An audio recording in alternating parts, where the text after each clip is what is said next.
Good day, Dr. Shabir and Dr. Hanan. My name is Wong Chi-ying. We are from Group 3. Today, we would like to present our project titled Telco Customer Churn Classification. And this is our Group 3 members.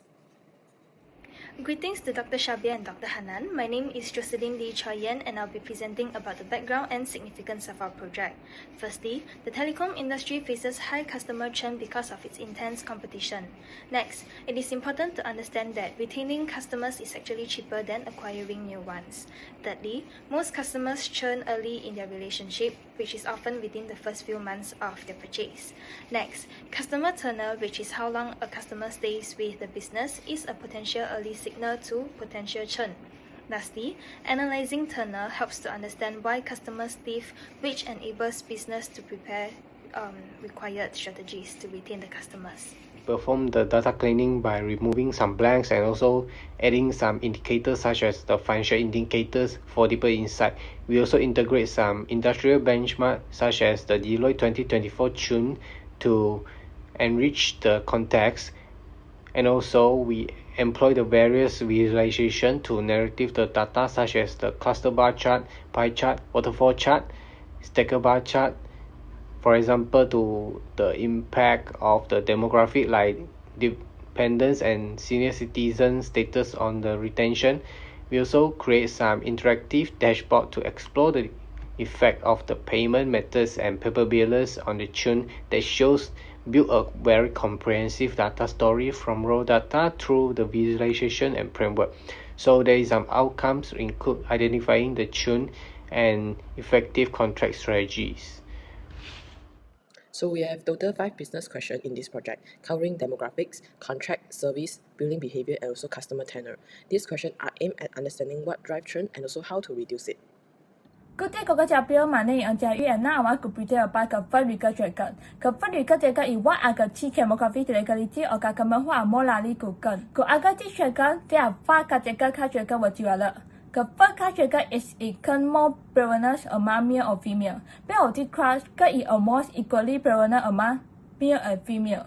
The male is 49.76%, while the female is 50.34% for churn rate. To mean that there is a legal difference between the good and churn. Therefore, churn cannot become a factor in customer churn, and both churn contribute nearly equally to the churn population.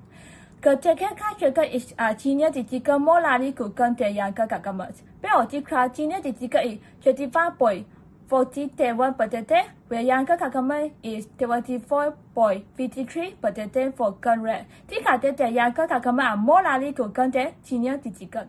The third category is high numerical checkers, where partners or dependents affect churn. But this class, numerical checkers significantly affect churn. Among the curse customers, single customers is a larger portion, married customers is a major portion, and divorced customers is a lower portion.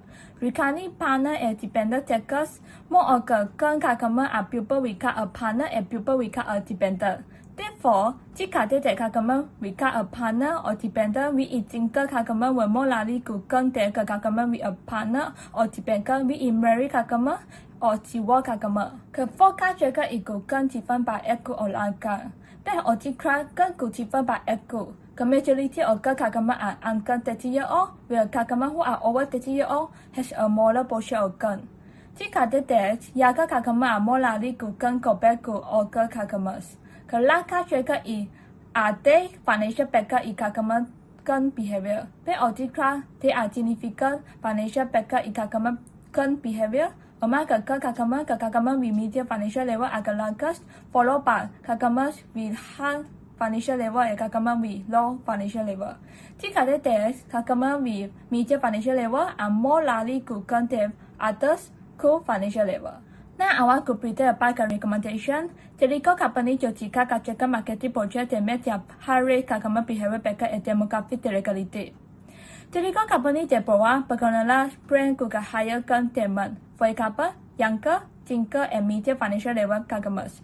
The personalized plans include customizable mobile plans, ads, exclusive review, and loyalty incentives. This approval will provide flexibility, value, digital acumen that applies to their preferences and lifestyle. This will make them more willing to take with a telco company and reduce the likelihood of churn. This is my presentation. Thank you. Since there are 5 sub-questions related to question 2, let's talk about them. Why do month-to-month contract experience the highest churn rate? Based on the finding from pie chart, we can do a summarize that contract duration strongly influence the retention, and also 1-year plan provide a sweet spot between the flexibility and commitment, making them an ideal option for most customers. We move to next question, which is how do short-term contract balance flexibility and retention. So based on the findings from cluster bar chart, we found there are some overall implications. Firstly is the contract duration shape service adoption, especially for those family-oriented customers. And then month-to-month plans have the most popular by volume but low in value-added service uptake. For those 2-year contract, they are indicate a stronger commitment to extra like device protection. For 1-year contracts, they are optimal middle ground between flexibility and long-term value. So in short, the telecom provider can tailor contracts and burden based on the customer segment preference. Moving forward to the question, what makes long-term contracts so effective at reducing churn? So based on the insight from waterfall chart, we can find there is some analysis between the type of contract and also the gender. So we can summarize that 1-year contract strike the best balance between the commitment and retention, and also consistency lowest attrition rates across all gender groups. Moving forward to the question 4, do customers with auto-renewable contract exhibit lower passive churn, and how does the billing method interact with this effect? We can find a finding based on the cluster bar chart.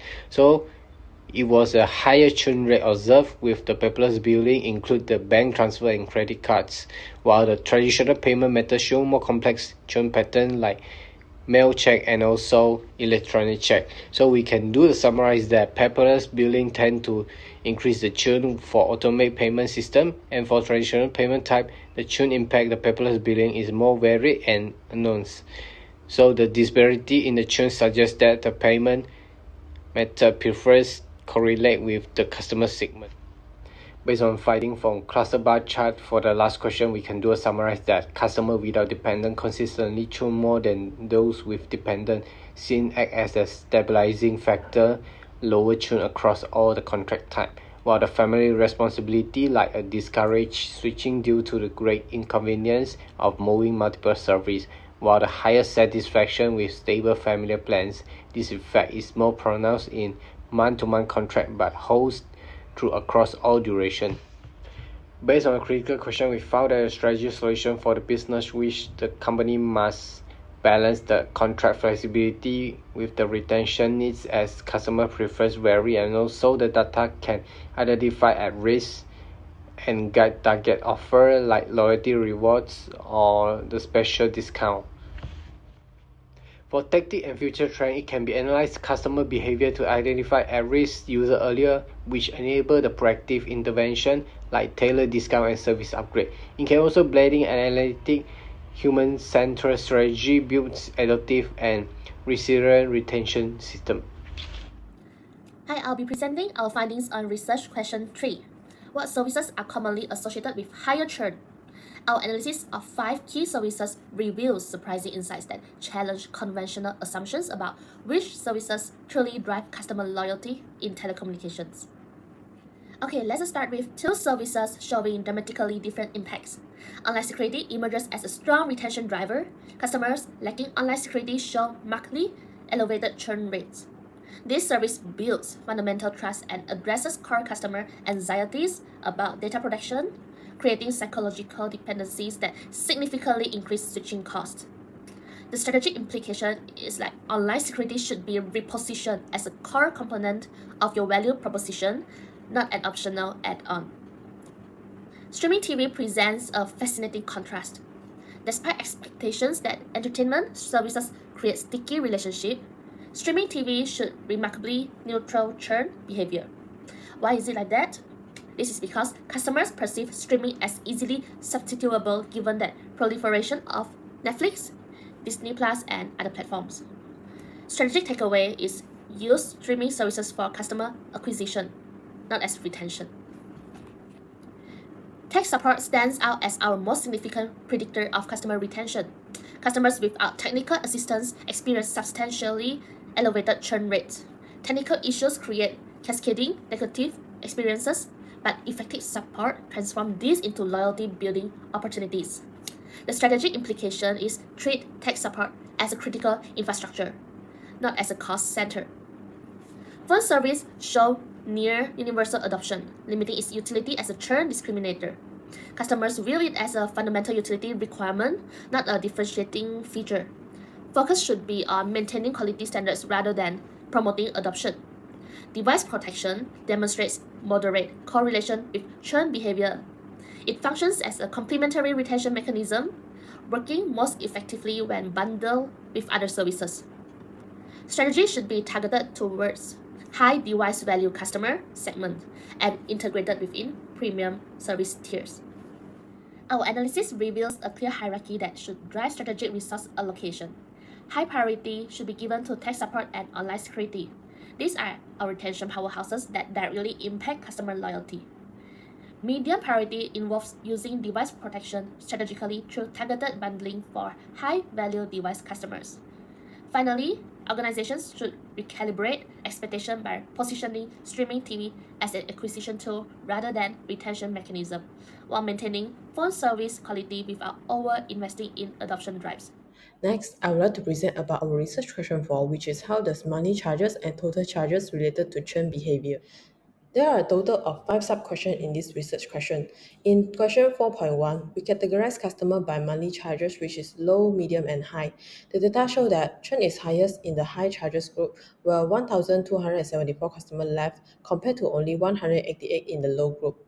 This suggests that high-paying customers may feel they aren't receiving value of the price paid, especially if service expectations are not met. Moving to 4.2, we compare total charges between churned and retained customer. Those who churned had an average total charge of 1,500 ringgit Malaysia, while loyal customer averaged 2,600 ringgit Malaysia. Since total charges reflect how long customers stay, this tells us that newer customers are more likely to churn early. Together, these insights show that pricing perception and early stage experience are the key trend driving. In question 4.3, we focus on high-paying customer to find out that how contract type affects churn. The result will clearly indicate that 52.8% of customers on month-to-month contract churned, while only 17.6% on 1 year and 2.9% on 2-year contracts did. This shows that short-term contracts are strongly linked to the higher churn, even among premium paying customers.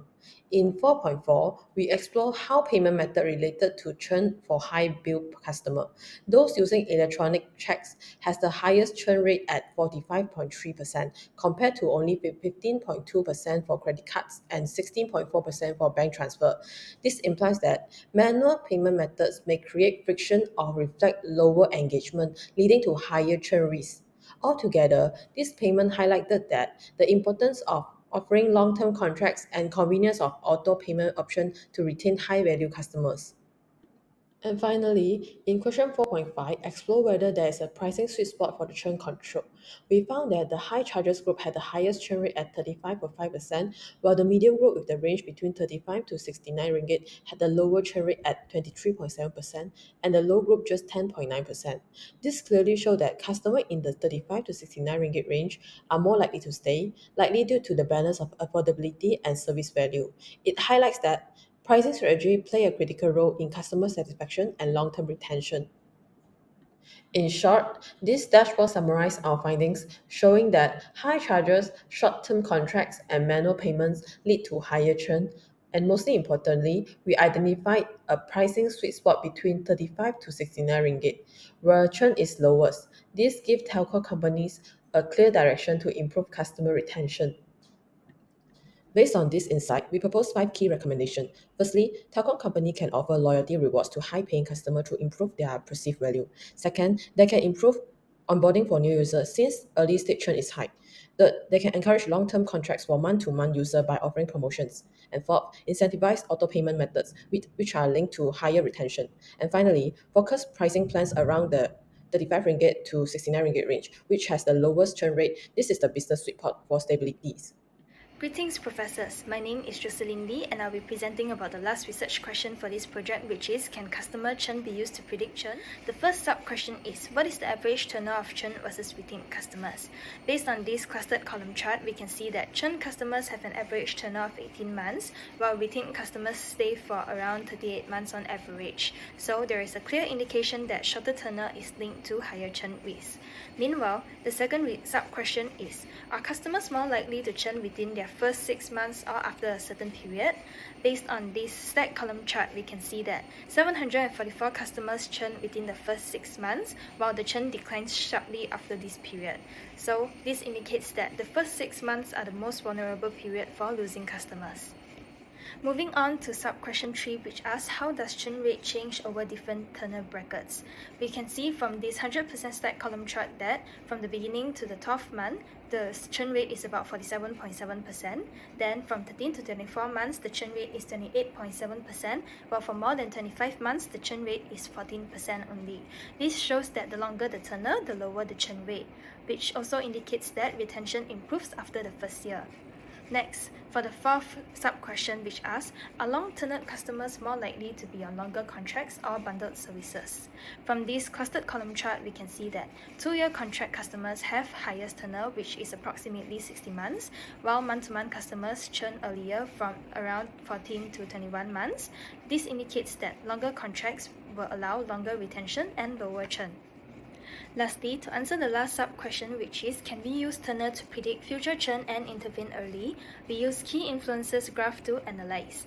So the results that we get is tenure is a top churn predictor, where the shorter the tenure, the risk is increased by 2 times. Next, month-to-month contracts also raise churn risk by 6.3 times. Thirdly, high monthly charges and no tax support are also key factors. And lastly, tenure is not just descriptive, it is predictive. Based on research question number 5, there are several recommendations that should be introduced to the telecommunication industry. Firstly, the industry should focus on customers in their first 6 to 12 months with onboarding support and check-ins. Next, they should also offer discounts or loyalty programs to promote their 1 to 2 year contracts. Thirdly, bundle tax support should be implemented with services to reduce churn for high-risk customers. Moving on, they should also implement predictive churn models using tenure, contract type, and service data. Next, they should also automate alerts in CRM systems to flag and engage at-risk customers at early stage. Lastly, data-driven strategies should be implemented to increase customer retention and reduce churn risk. Thank you. In conclusion, this study explored the key drivers of churn in telecommunications section through a data-driven lens. Using Power BI, we visualize 5 focused business questions and discover clear patterns. Churn is highest among customers with short tenure, high bills, and also manual payment, and lowest among those with long contracts, bundle service, and automated payment. These findings show that how data storytelling helps business move beyond numbers, turning raw information into strategy decisions that retain valuable customers and drive long-term performance. So that's all from Group 3, and thank you for your time and attention.